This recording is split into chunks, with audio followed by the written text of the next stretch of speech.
July 28. Free to mourn. When Mordecai learned all that had been done, Mordecai tore his clothes and put on sackcloth and ashes and went out into the midst of the city, and he cried out with a loud and bitter cry.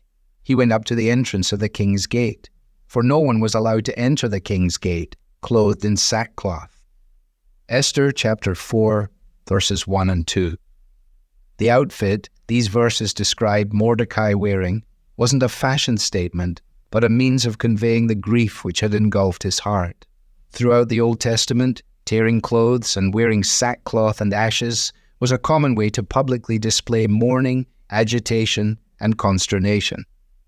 This anguish was especially personal to Mordecai, because he carried the burden of knowing his people were about to be exterminated on account of his refusal to bow before Haman.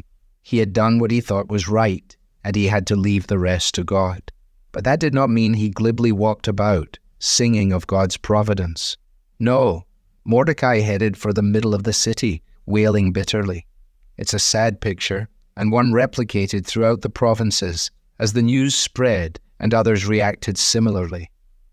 As he cried and mourned, the king's gate was as close to the throne as Mordecai dared to go. If he had gone any closer, he would have been a dead man. Kings generally don't like it when people are grieved by their decrees. At times we have a similar disdain for sadness within the church. Perhaps you have even heard it said that solid, faithful, believing souls never feel the need to lie on the ground, wail, or mourn.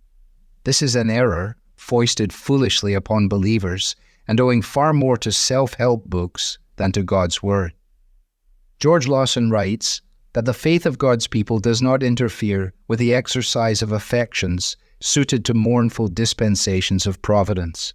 These mournful dispensations of providence, tragedies that take your spouse when you want her to stay living with you, that take your child when you expect him to grow old, that take your health or your security or your dreams, bring with them a tumult of emotion. And we see in Mordecai an honest and understandable reaction which sets many of us free to do the same, to feel and acknowledge and communicate our emotions in a godly way, rather than to suppress or ignore them. A trust in God and a commitment to the understanding that He overrules everything for the praise of His glory and will bring everything underneath the rule of Christ, does not rule out lament over the sinfulness and brokenness of this world.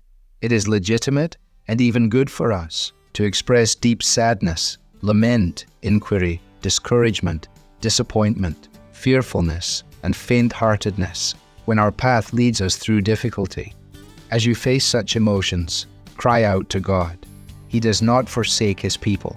He does not sneer at your pain or disdain your tears.